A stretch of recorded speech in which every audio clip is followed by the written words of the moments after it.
ne day générer ay intérêt loolu yépp ministère des finances mi ngi ciy liggéey ci li ñu war a def ci ay montage parce que am na sukuk mode de financement la boo xam ne lu xalaal la kenn amu ci problème naan est-ce que intérêt dugg ñu est-ce que riba ou pas nga mën koo adossé à des infrastructures yooyu tabax kon gëm naa ni sénégalais yi comprendre nañu enjeu yi te nañ ci jàpp dinañu defaat yeneen yu ñuy monter parce que dama wax léegi souveraineté dafa am solo moom sa bopp mais day fekk nga mën ko te ci ñun la war a jóge loolu beneen pilier la boo xam ne bu am solo la buñ ci liggéey te di féliciter tous les sénégalais ci li ñu taxaw ne dañuy taxaw seen wetu état parce que ñoo ko moom su ñu defee effort sur 2 ans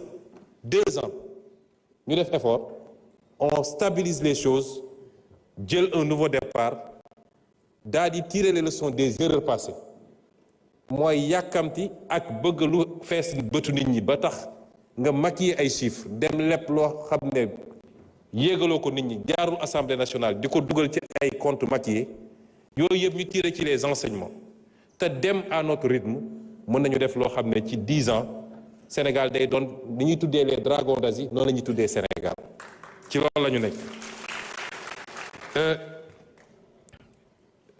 war nañu tudd aussi lu mel ni les ressources longues yàgg nañ koo tudd naka la ñuy réorganiser à travers la CDC à travers les différentes caisses ba mun a travailler sur l'épargne des Sénégalais parce que am na réew yoo xam ne le premier facteur d'investissement mi ngi jógee ci épargne bi moo tax soo déggee coow li am États-Unis toujours day am fu mu yem soo déggee ñu ne bourse bi yëngatu na rek président ba nu mu am doole day taxaw ndax l'épargne des Américains ci bourse ba la ne loolu mooy financer l'économie américaine en premier balaa leen di ñëw donc loolu ñu ngi ciy liggéey aussi nu ñuy fexee parce que épargne dafa baax diine sax da koo digle nit doo loo am lépp nga dundee ko tey ëllëg mbir mi na la bett mais épargne boobu su dee c'est d'épargne longue dina jox beneen possibilité pour réew mi. la monnaie yàgg naa wax ni c'est pas un tabou lu ñu war a waxtaan la suñu koppar gii méngoowul ak dëppoowul ak fi ñu war a jëm président duñu ne ko keroog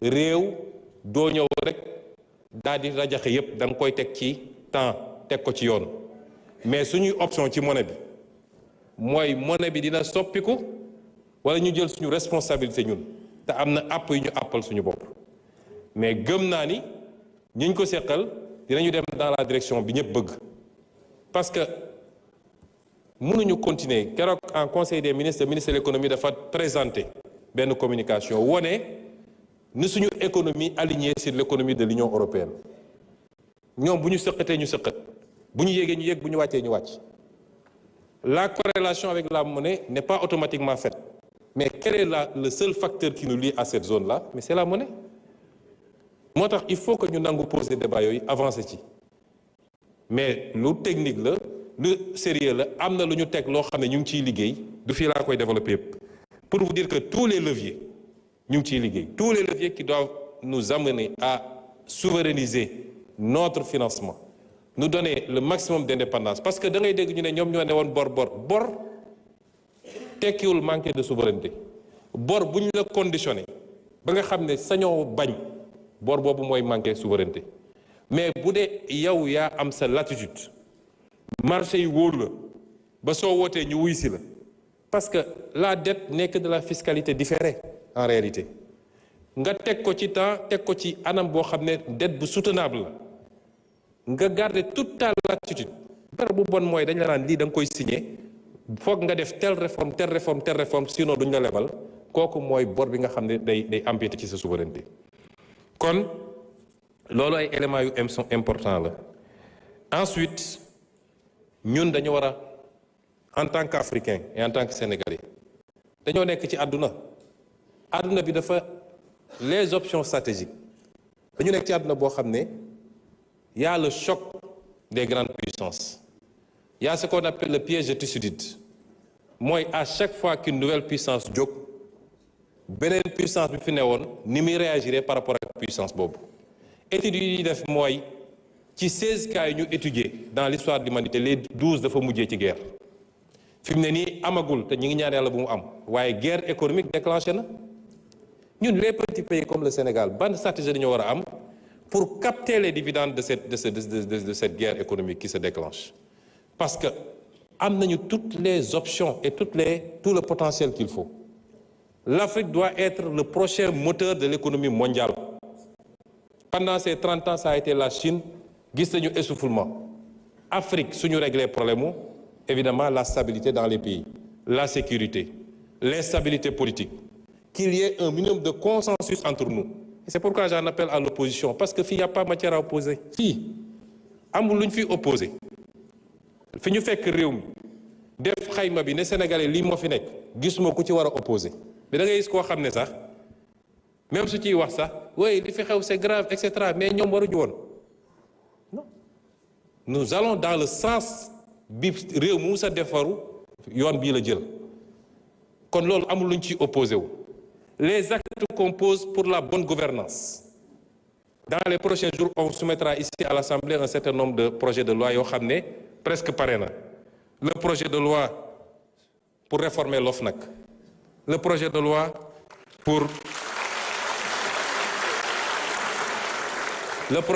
pour les lanceurs d'alerte. Le projet de loi pour l'accès à l'information. Parce que citoyen bu nekk war na mun a am accès à l'information. Qu'est-ce que le Premier ministre fait? Qu'est-ce que tel ministre fait? Qu'est-ce que tel directeur général fait? Le projet de loi pour la déclaration de patrimoine ñu généraliser ko ba képp ku yor responsabilité publique ñu xam lan nga yor.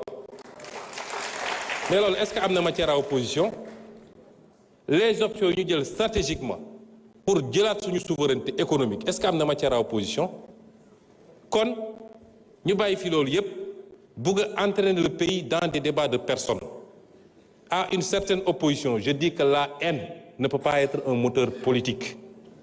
Surtout la haine dirigée contre une personne qui vous a rien fait.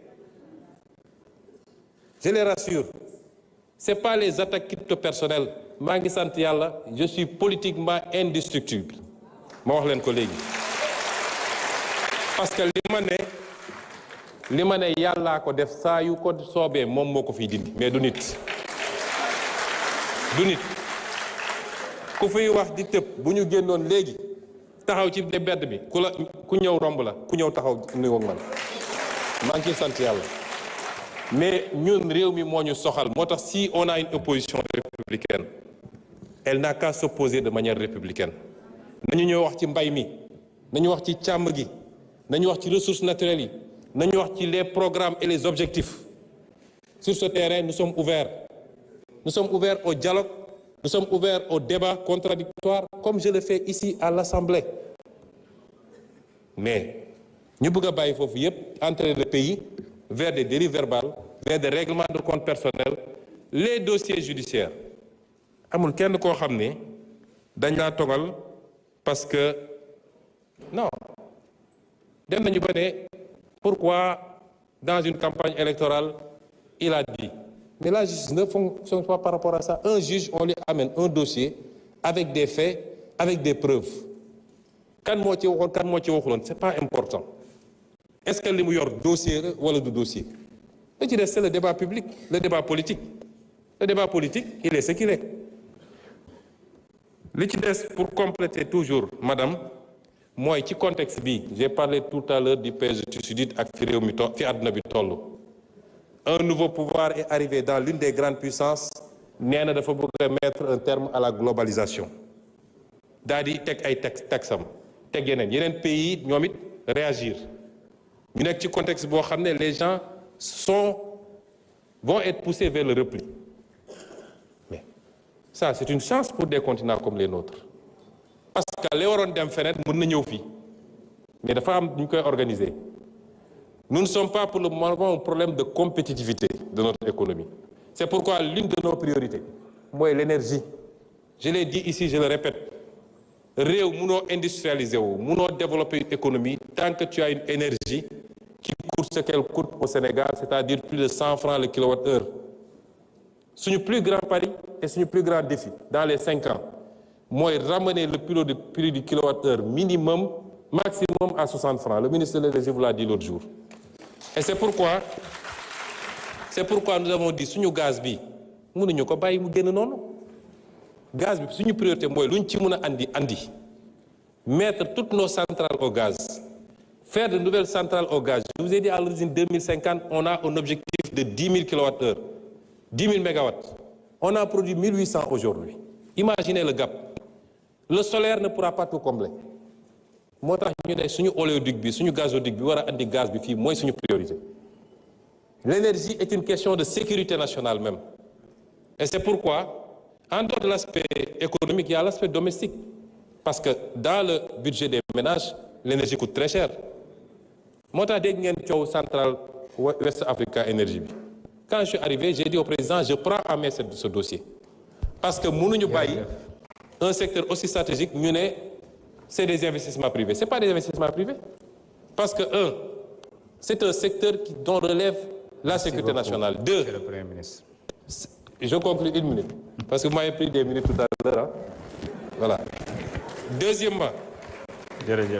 Deuxièmement, c'est un secteur boo xam ne dans ces projets-là, c'est fait sous le couvert du contenu local. Moom ay avantages yu ñuy teg. L'État garantit ni moom mooy jënd la totalité de la production à travers la Sénélec. Et pour cela, l'État joxe sa garantie souveraine. Tu as 280 milliards d'investissements, l'État joxe sa garantie souveraine. Si la Sénélec faillit, c'est l'État qui paye. Et on me dit que c'est un projet strictement privé. Et c'est pourquoi on a pris en main ce dossier et nous sommes en train de faire ce que nous devons faire avec le bailleur, avec la société qui construit le truc. J'ai reçu tout le monde, on a discuté et on va sauver ce projet, on va sauver tous les autres projets. C'est une nécessité. Merci. Les denrées de première nécessité, c'est une autre de nos priorités. Merci. Malheureusement, on me dit que le temps est arrivé à terme, mais je voulais vous dire simplement que c'est avec beaucoup de plaisir que le gouvernement, tout le gouvernement se représentera ici. Et nous espérons que ceux qui écument les plateaux pour dire n'importe quoi oseront venir ñu débat fii parce que fii la débat bi